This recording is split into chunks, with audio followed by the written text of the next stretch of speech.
우리 다 같이 사도신경으로 우리의 신앙을 고백하겠습니다. 나는 전능하신 아버지 하나님 천지의 창조주를 믿습니다.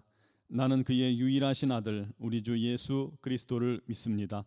그는 성령으로 잉태되어 동정녀 마리아에게서 나시고 본디오 빌라도에게 고난을 받아 십자가에 못 박혀 죽으시고 장사된 지 사흘 만에 죽은 자 가운데서 다시 살아나셨으며 하늘에 오르시어 전능하신 아버지 하나님 우편에 앉아 계시다가 거기로부터 살아있는 자와 죽은 자를 심판하러 오십니다. 나는 성령을 믿으며 거룩한 공교회와 성도의 교제와 죄를 용서받는 것과 몸의 부활과 영생을 믿습니다. 아멘. 찬송가 262장 찬양 드리겠습니다.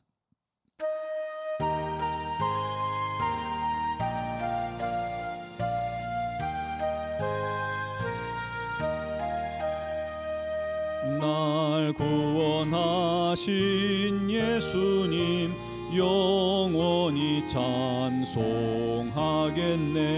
저 죄인 어서 주께 와 죄 사유하심 받으라. 구하라 주실 것이요 찾으라 얻을 것이라. 죄 중에 성한 영혼을 주 온전하게 하시네.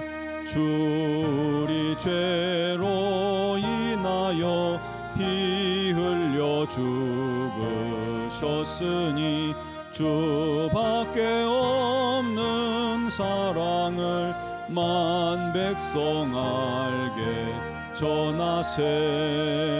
주 예수 사랑 못 잊어 나 항상 눈물 흘리네.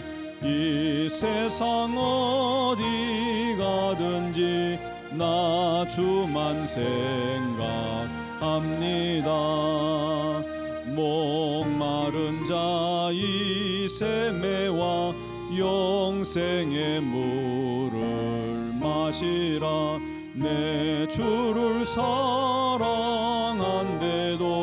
늘 맘에 부족하도다. 아멘. 오늘 우리에게 주신 하나님 말씀은 민수기 31장 1절에서 8절 말씀입니다. 민수기 31장 1절에서 8절까지 말씀 제가 봉독해 드리겠습니다. 여호와께서 모세에게 말씀하여 이르시되 이스라엘 자손의 원수를 미디안에게 갚으라. 그 후에 네가 네 조상에게로 돌아가리라. 모세가 백성에게 말하여 이르되 너와 함께 있는 사람들 가운데서 전쟁에 나갈 사람들을 무장시키고 미디안을 치러 보내어 여호와의 원수를 갚되 이스라엘 모든 지파에게 각 지파에서 1000명씩을 전쟁에 보낼지니라 하매 각 지파에서 1000명씩 이스라엘 100만 명 중에서 12,000명을 택하여 무장을 시킨지라. 모세가 각 지파에 1000명씩 싸움에 보내되 이스라엘 제사장 엘르아살의 아들 비느하스에게 성소의 기구와 신호 나팔을 들려서 그들과 함께 전쟁에 보내매 그들이 여호와께서 모세에게 명령하신 대로 미디안을 쳐서 남자를 다 죽였고 그 죽인 자 외에 미디안의 5 왕을 죽였으니 미디안의 왕들은 에위와 레겜과 수루와 후루와 레바이며 또 부올의 아들 발람을 칼로 죽였더라. 아멘. 오늘 본문 말씀은 미디안을 향한 하나님의 심판에 관한 말씀입니다. 2절에 하나님께서 모세에게 이렇게 말씀하셨어요. 이스라엘 자손의 원수를 미디안에게 갚으라. 그 후 너는 네 조상에게로 돌아가리라. 이 모세의 마지막 사명은 미디안에게 원수를 갚는 것이었습니다. 미디안이 이스라엘에게 원수가 된 건 모압 왕 발락이 복술과 발람을 청해서 이스라엘 민족을 저주하려다가 끝내 실패하고 말았죠. 저주가 하나님의 뜻이 아니라는 것을 그들 모두 알았습니다. 그러면서도 이 간교한 발람은 끝까지 꾀를 내서 이스라엘을 저주하고 이스라엘을 하나님의 사랑에서 끊어놓으려고 합니다. 그래서 사용한 게 바로 미인계입니다. 미디안의 아름다운 여인들을 선발해서 이스라엘 남자들을 유혹하게 만드는 것입니다. 이스라엘 남자들은요 40년 동안 그 뜨거운 광야 햇볕 아래서 또 거친 광야에서 함께 행진을 하느라고 그을린 민족의 여인들만 보다가 어여쁘게 꽃단장한 이 미디안 여인들을 보고는 속절없이 그 유혹에 넘어가고 만 겁니다. 그 여인들이 함께 유혹에서 놀다가 우상 제사에 초대하니까 또 이스라엘 사람들이 헤헤거리면서 가가지고 먹고 마시고 음행하고 우상에게 절하게 된 것입니다. 그 일로 하나님의 진노가 이스라엘 민족에게 임해서 2만 4천 명이라는 엄청난 숫자가 연병으로 죽게 됩니다. 약속의 땅을 코앞에 두고 말이죠. 그 일로 미디안은 이스라엘의 원수가 된 것입니다. 여러분, 우리를 하나님과 멀어지게 만들고 죄짓게 만드는 이 미디안 같은 세상의 모든 유혹의 모습들은요 다 우리의 원수입니다. 그럼에도 성도들이 이 미디안의 쾌락과 죄를 사랑해서야 되겠습니까? 원수를 사랑하랬다고 원수와 사랑에 빠지면 안 되는 것입니다. 오늘 2절 말씀에 보니까 하나님께서 이스라엘 자손의 원수를 갚으라라고 말씀하셨잖아요. 그런데 3절에 모세가 백성들에게 뭐라고 하냐면 여호와의 원수를 갚자라고 말합니다. 여러분, 이게 무슨 의미일까요? 나의 원수는 곧 하나님의 원수고 하나님의 원수는 곧 나의 원수라는 것입니다. 여러분, 이거 놀라운 말이죠. 여러분을 괴롭게 하고 억울하게 하고 또 고통스럽게 하고 죄에 빠뜨리는 자들은 곧 하나님을 괴롭게 하고 하나님을 억울하게 하고 고통스럽게 만드는 자들이라는 것입니다. 왜냐하면 우리가 하나님의 자녀이기 때문입니다. 그들이 받을 형벌이 무엇이겠습니까? 심판이죠. 그걸 알면 우리도 원수에 대해서 불쌍히 여길 수 있게 됩니다. 이 사람이 나를 괴롭히면 안 되는데 저 사람 불쌍하다. 하나님께 심판받으면 어쩌려고 저러나 라고 우리가 생각할 수 있게 되는 것입니다. 하나님께서 모세에게 명령하신 대로 이스라엘이 지파별로 1000명씩을 뽑아서 미디안을 공격하게 됩니다. 그리고 그 민족을 정말 진멸시켜 버려요.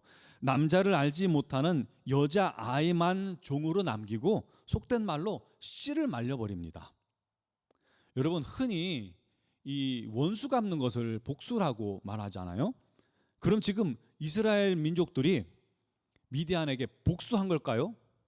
그래서 그렇게 철저하게 처절하게 한 민족을 인정사정 없이 초토화시켜 버렸을까요? 또 여기서 좀 이상한 생각 들죠. 주님은 원수를 용서하라고 하시고 사랑하라고 하셨는데 그럼 주님의 명령과 하나님의 명령은 서로 상충되는 것일까요? 그렇지 않습니다.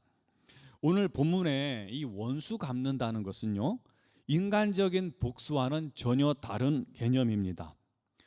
모세가 가자, 우리의 원수를 갚자라고 말했으면 그것은 인간적인 복수가 될 수 있겠죠. 그런데 모세가 뭐라고 말했어요? 여호와의 원수를 갚자라는 겁니다. 이건 무슨 말이냐면 하나님의 심판을 의미합니다. 즉 하나님께서 죄인들을 심판하신 것이고 이스라엘은 그 심판의 도구가 된 것을 의미합니다. 이 전쟁은요 단순한 복수 전쟁이 아니에요. 이것은 하나님의 심판인 겁니다. 그 근거가 뭐냐면요 전쟁에 나갈 때 제사장 비느하스를 보냈습니다. 성소의 기구와 신호 나팔을 가지고 말이죠. 이것이 하나님의 심판임을 증거하는 겁니다. 그렇다면 어린 아이들까지 진멸시키게 한 그 이유는 무엇일까요?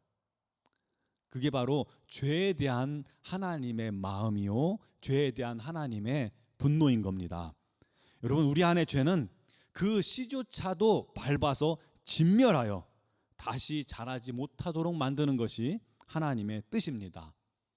또 죄인은 그렇게 심판받는다는 하나님의 경고이기도 한 것입니다. 이 전쟁에서요 이스라엘 군사들은 한 명도 죽지 않았습니다. 하나님이 죄인을 심판하라고 보내셨기 때문입니다. 여러분, 가장 확실한 원수 갚는 방법이 바로 이거예요. 원수를 하나님께 맡기면 이처럼 완전한 승리를 거두게 되는 것입니다.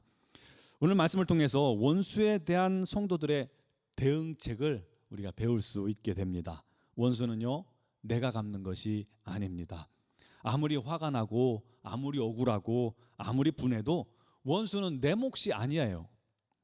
기억해야 할 것은 우리의 원수는 곧 하나님의 원수라는 사실입니다. 그렇다면 내가 갚으려 하지 말고 하나님의 심판에 맡겨야 한다는 것이죠. 우리에겐 그 어떤 원수도 갚을 권한이 없습니다.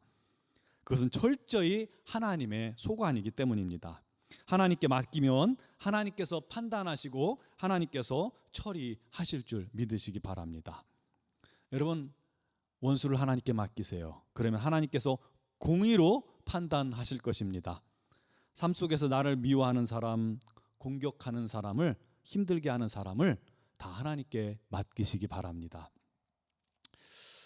거기에다가 할 수만 있거든 원수를 주님의 이름으로 사랑하시기 바랍니다.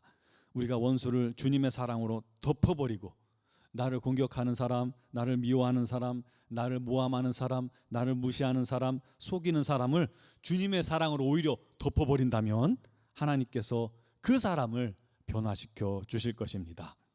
사랑하는 사람에게는 큰 복을 더하여 주실 겁니다. 그러면 그곳에 하나님의 나라가, 또 그 사람이 있는 곳에 하나님의 뜻이 이루어지는 은혜가 있을 것입니다.